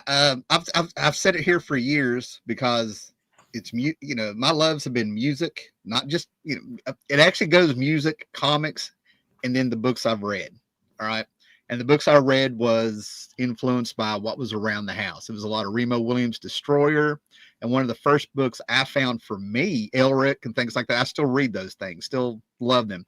But some of the stuff that ended up being mine that I found was like Letters from the Earth by Mark Twain. And I found these odd books that were like deep. It was a lot of action, adventure, fantasy, all this stuff. And then all of a sudden I'm finding something where I thought it was like about religion. It was years later I found out that Mark Twain was an atheist. And all of a sudden I was like, what? So and the reason I'm saying that is I learned real quick that there's a couple ways that your reading can be enhanced. Your listening to music can be enhanced. And I've said it here for years, and I'm not the one that came up with it. It's not, I found out that I got led there, and then I found better words. You know what I'm saying? But you got the work itself. You got what was going on in history at the time. What is, wherever they're living, what was going on in history. And then you have what was going on with the author. And I'm finding out with comics, it's a lot to do what is going on with the writers and the artists. The more you know about what's going on, then the more you can see more in their comics. And God knows, when you go through the whole glut of comics, compared to how many comics have been put out there, you've only got a handful that really mean something. You know what I mean? So it's always great when you find works like Killing Joke, and you can have discussions like this where you're like, my God, you know what I mean? It's so great to find another person that has read into it like that and found the more stories in it, more storytelling. Yeah, the thing is about Moore's books, that's why when we began our conversation the first time, part one, I'd been discussing the Nobel Prize for Literature, right? And if anybody, should get it in comics that's living, it would be Alan Moore. Right. I mean, his books, we haven't even gotten to, From Hell or Promethea and all the other books, right? But if he never wrote anything else and he stopped with a Killing Joke, that body of work is substantial. Right. Because, you don't reread Watchmen, the amount of times you've reread it in your life, unless there was something in there that made you want to do it. I mean, you get pleasure out of it. Yeah. And what makes a classic, that's one of the things, is you reread it. A classic of anything, classic film, classic book, classic comic. And why do we listen to the same songs over again? What is it about those songs? You listening to that same Bruce Springsteen song, that same, Clash song, that same Cure song, Susie. I want to throw in and recommend people listen to "Rain on Me" by The Who. If you haven't read it, you're an uncultured savage. You need to fix that. Go ahead. Sorry. I second that. The Who. Yeah, and so no, that was just my point on that. And the only disappointment that I had with Alan and with Bill Sienkiewicz, but this is not disappointing as men or as artists, but it's just the way the world works. The facts of life is that they never completed big numbers. Yeah, which is one of the which came out in 1990. We try to put you solo. And wait. This is big numbers. Only 2 issues came out, and that's issue number 290. And again, I was getting out of comics, but I saw this. I mean, I already obviously knew these men. I knew their work, and I picked up this beautiful book. This was supposed to be, I think, 10 or 12 issues. But just by looking at the panels, and Tim knows this better than anybody else, Alan's scripts are notorious for being, very in-depth about the panels. This was going to have 40 characters in it. Bill Sienkiewicz had photographed people that he knew to use it. Oh my God, that page was stunning. Whatever that was, the splash page. What this is it's about a town called Hampton, which is, I think, basically like Northampton, which is where Alan Moore's from. And what you just saw there is a mall that's going to be built in this small community. And it's going to basically uproot a lot of people there. And what this story is about a writer named Christine who comes home after 10 years. She's now a novelist, but her book is literary. It's not a bestseller, got critical acclaim. But the people in her hometown, they're kind of impressed she's a writer, but not too much impressed because they can't really understand her book, including her own mother. You have insane asylums that are being closed off or because there's no funding. And you have people who are being released who shouldn't be released. And this man is one of them. He's having a conversation with a woman. He tells her he was chemically castrated for what he had done. Doesn't tell what she does. But he's imagining the woman. He's imagining killing the woman. So you have this, What year did this come out? Do you recall? 1990. Yeah. That lines up with the marital problems. Amazing. Okay. I think we're starting to see why this may not have finished unless they've said why. Yeah, they had. Bill Sienkiewicz said they both were having, they both admitted they were having themselves personal problems. Yeah. But the work really was on Bill because he said he couldn't. The first issue came out, and then 4 months later, the second one came out. This was taking him too long, just too much to do. It was too long. Yeah. And then it was I forget who the publisher was. It wasn't like Marvel or DC. They lost the funding for it, or the company. Kitchen Sink, Tundra. There's a couple of people who could have been at the time. Fantagraphics even maybe. Yeah. And eventually Peter Laird and Eastman, that's why this issue is dedicated to them because they helped fund this one. And they wanted to say, we'll publish it. But eventually they just couldn't be done. And again, like Bill says, I couldn't do it. I'm going to do some comments here. We have Lady Fantastic. Thanks. Hey. Unruly Simeon sent him that. Caroline, Unruly Simeon, Happy New Year. Fantastic. Does she have a channel? I'm sorry? Does she have a channel? Oh, yeah. Yes. They are wonderful. I've done I was with Caroline, Lady Fantastic, discussing Oppenheimer earlier in the year with her and Robert, Comic Book G-Spot, and John's Comics with Kids, which are wonderful people, Tim. I need to find them. Okay. And Unruly Simeon, I think you know him. Unruly and I, we have very similar taste in comics. I mean, on the independents, he's an American flag guy. He's a heavy metal guy. I mean, we have. So yes, good to see them here. Right. So, if you don't mind, let me do a comment or two here because they're taking off, and I don't want to lose track.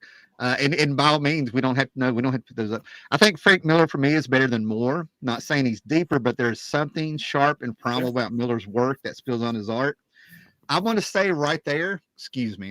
You don't mind if I come back to you? No, you're good. Moore. Not to get off the topic of big numbers, but I mean, I want to make sure we talk to everybody. Basically, Miller, in my opinion, I don't know if this is what you're picking up on. Frank Miller approaches comics like artists are outlaws.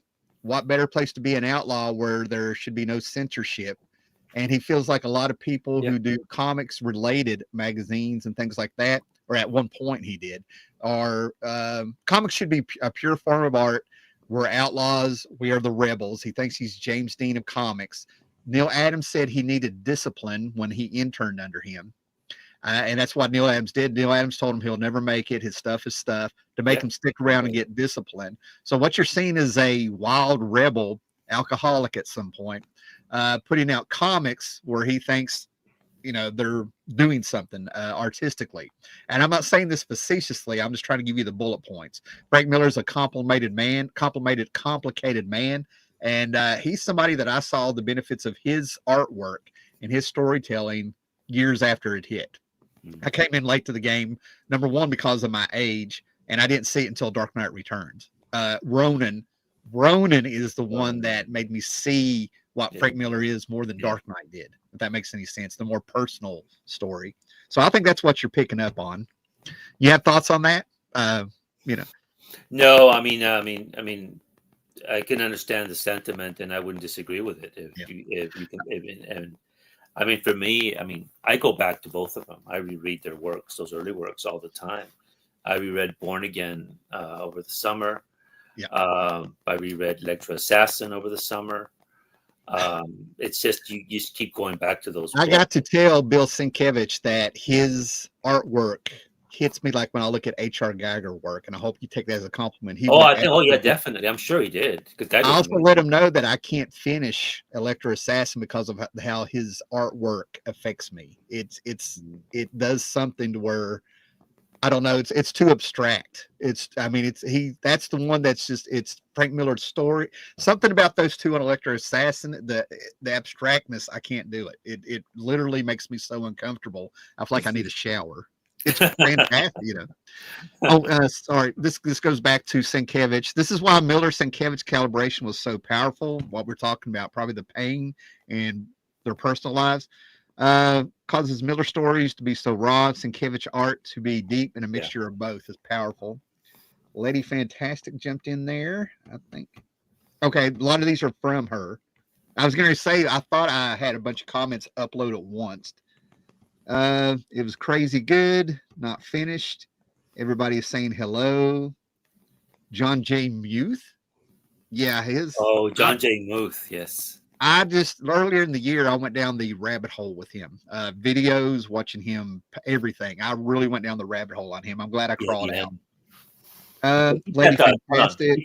Yep. I'm listening to you. I must get something out. Here we go. It's hard to understand the direction Miller is taking nowadays artistically. I see cynicism in his work nowadays. I think Miller trolls people now. I think he started trolling people 20 years ago. Well, 24 years ago now. I think Frank Miller has figured out how to mess with people, and he thinks he's shaking things up. All right. No, to the person, just on a side note, who mentioned John J. Muth, I've showed this video on my channel. I've showed this book on my channel before. And Tim, you probably know this book because it appeared in Epic Magazine when you were reading it back in the 80s. But it was collected here. Yes. The mythology of an abandoned city. This continues to just absolutely enchant me. It's like a Cold War setting, East Berlin type of environment. And I remember reading this as a kid thinking, what is this? Again, I was reading this in Epic Magazine. And I think this is the first time I became aware of John J. Muth. Yeah. And this is just a stark and beautiful piece of work. Absolutely stunning. And when I came across this, which I didn't know was available, and so one day I just saw it somewhere and I go, what? And I have my Epic magazines that have this story. Have you read, and I hope I'm thinking of the right book, because I had feelings when I first read it, and then this time around, different feelings. Moonshadow. Yes, the Moonshadow books are fantastic. Yeah. With de Matteis, right? De Matteis. Yeah. Yes. So I want to show that there to the person who mentioned it, his work. So. Yeah, John J. Muth, his ink work, his Japanese brush style that I've got to watch him do, and I fell down when I found out he was 60. Really? Yeah, if I'm remembering right. God. Yeah. So when he did this, he must have been in his 20s. Yeah, He was that good, that young, just like that's age. the, Just like like 20 when he did Moon Knight. that's the fascination. I'm making sure I'm talking about the right artist. Wow. I went down the well on two artists. Yeah. John J. Muth was one of them. I was killing my wife. She'd look over there and I was watching videos of him drawing and talking on YouTube. Yeah, let me look real quick if you don't Wow. mind. Make sure I'm giving the right information here. Because like I said, I disappeared into his artwork for about a solid month. And I couldn't finish Moonshadow second time around. It got too dark. Too dark. Oh, really? Yeah, John J. Muth is 64 years old. That's still very And young. then I did the exact same thing you did. I went back and I was looking at dates. I was looking at other works. I didn't realize what all I had of his. Yeah. Oh my God, what was it? The Claremont work he did. Black Dragon. Did he do Black Dragon? I can't remember. John Bolton, I think, did that one. John Bolton. Thank you. I think he did that one. I think. Yeah, I got into John Bolton's work and John J. Muth. Those were the two, and it was one led to the other. Is what I'm trying Thank to you, get Epic Magazine. I mean, those epics and those heavy metals. I mean, Unruly. Those people that are here, they know this. Yeah. You know. Yeah, John J. Muth is somebody that's not going to be appreciated, I'm afraid, until he's gone, because he does so much other work outside of comics. He does children. He illustrates, I think, children's books. I think quite a bit. That's what I mean. Yeah, he does so much more work outside of comics than he has done in comics. I mean, he's the artist that made it. That's what he's just the artist that, and I'm not talking about fame wise, success wise. When you watch, no, I'm not doing this. Sorry. I caught myself. I apologize. Muth's artwork is delicate. His M books was stunning by Fritz Lang. Oh my God. I finally got to watch that. I finally got to watch M, and that is chilling. Oh, you've never seen the film before? No. It was never. It just never came across. Peter Lorre's speech at the end about being a serial killer is chilling. Oh my God. When the mob's about to get him, I rewound and watched that twice, and I wanted to kill him. I'm like, oh my God, trying to make serial killers sympathetic because they were born that way. Yeah, the Fritz Lang film Metropolis. The Metropolis. Oh no, Lady Fantastic. We're gonna have to wrap this up, Gore. We got to do this again soon. I got to check on my wife. Yeah, you do. Yeah, your wife is. Yes. But the Unfinished Galactus. Oh, my wife is ill, people. I don't have her locked up.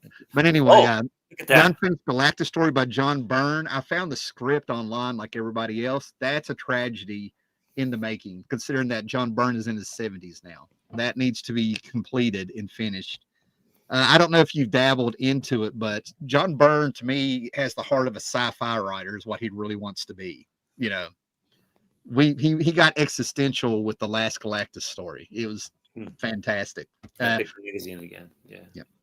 I'm gonna have to whoop out my Epic Illustrateds. I haven't touched them since about 2018. Okay, we're getting tons of this stuff. Yep, comics have led me to appreciate sci-fi and fantasy. I've been on many a deep dive in other mediums thanks to influences in comics. Oh, yeah. I found out what a terrorist sack was when I was 6 years old in Fantastic Four, thanks to Marv Wolfman and them trying to find Galactus to fight the Sphinx before they aged to death, but anyway. Parsec. I think it was a parsec. Anyway, it was how many light years you travel. Okay. And it ended up being a real scientific term. That got me. That got me. Okay, better story if you had locked what? Better story. I think we got a lot of conversations going on here. Okay, can you guys talk about what happened to John Byrne at some stage? I don't know what that means about what happened to John Byrne. What give me a little bit more context, Paul, and then we'll jump off here a little bit. Gore, are you up for doing another show sometime? Yeah, it'd be great. Yeah, we could do another one, Tim, and maybe you could do it on films or just on anything you like. And, I'm so glad you jumped on there. Yeah, Gore has come up in an email sent me about the films, doing movies and films, and I'm so down. What were you thinking? Like top 5 of all time, or I think it's one of those like top 10 or top 5 or movies we saw when we were young that we still watch, not for nostalgia purposes, but because they're just really good films. Yeah. And also, what they meant to us at the time. or it could be top 5 or top 10. But that's difficult because, like with comics and books, it's not possible for me to just relegate it to just top 10 of anything. Yeah. And it would be very difficult to do. But yes, it'd be great to discuss. The last one I did I think I was talking about 1982 being one of, if not the greatest year in films. Yeah, you did a really good video on that. That's a very good video, 82 and 83 of films that you did. It was 82.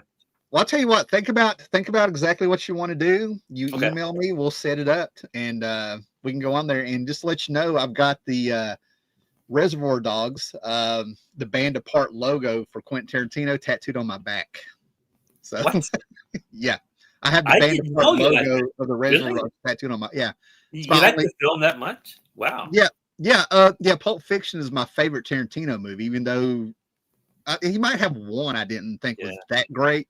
But I could be critical of Tarantino, don't get me wrong. But Tarantino, right place, right time. When I saw the trailer for Pulp Fiction, I was like, this man is in my head. All he needed was some more. The only thing he needed to add to Pulp Fiction for it to be coming out of my head, for what he did in that movie, is he needed some rockabilly fishnet girls with switchblades that ate raw meat. You put that in there, it's the perfect movie. Yeah. Rockabilly chicks wearing fishnet on a pool table eating raw meat. I'm telling you. Yeah. I like that. I think Chaikin. You said fishnets. Howard Chaikin likes it. It's out there. I'll send you a video of a band called Miss Derringer. So yeah. That'd be good. That'd be good. But I think we're gonna have to call this up. I'm gonna have to go check on your wife. I have not heard her stir, so I need to check on her. No, I enjoyed this everybody coming in. Lady Fantastic, if you end up watching any of my videos, I'm like Woody Allen. My better stuff was in the old days. Look for stuff 2016 and back. Is she an aficionado? She has her own channel. She's on many of the live chats. She's also a scientist, and Caroline, check out his videos, especially on ones on Watchmen. He knows everything there is about Watchmen. Whenever people have questions about Watchmen, I refer them to Tim. He also has a strong knowledge of X-Men, of Legion of Superheroes, and just much of the Marvel DC history. Tim's one of the one of the earliest booktubers, comic booktubers here. You go way back. Yeah, I remember when it was a handful of channels. I'm like generation 1.5. I came in between a lot of people coming in, but there was a time where there were a couple of YouTubers and about 75 people that watched all these channels, and we all knew who everybody was. So going back to 2010, it was a good time. But anyways, 14 years, much different than it is now, and in many ways better. So yeah. All right. Well, thank you guys for all the comments. Of course, thank Gore, you. I might want to thank you, Gore, because as far as I'm concerned, we have this show now. When we have time, this is just our show. So thank you so much. Here's my seahorses. If I'm ever reincarnated, I want to come back as one. So, well, thinking about the Joker, it's like the TV show Breaking Bad. A chemistry teacher who's just a regular guy, what makes him snap and become, turns him into a major crime lord? One bad day. The only thing I know about that, one bad day. The only thing I know about that show is he is the one that knocks. That's all I know. Yeah, they use that a lot, and yeah. All right, guys. Thanks, everybody, for popping. Happy New Year to everyone. Happy New Year. Happy New Year. Thanks for all the comments. Subscribe, thumbs it up. Make sure you're hit that bell because we're going to be talking movies. That'd be great. That'll be our next one. Films. We don't even know when it's going to happen, so be sure you're there. Later, guys. Bye, everybody.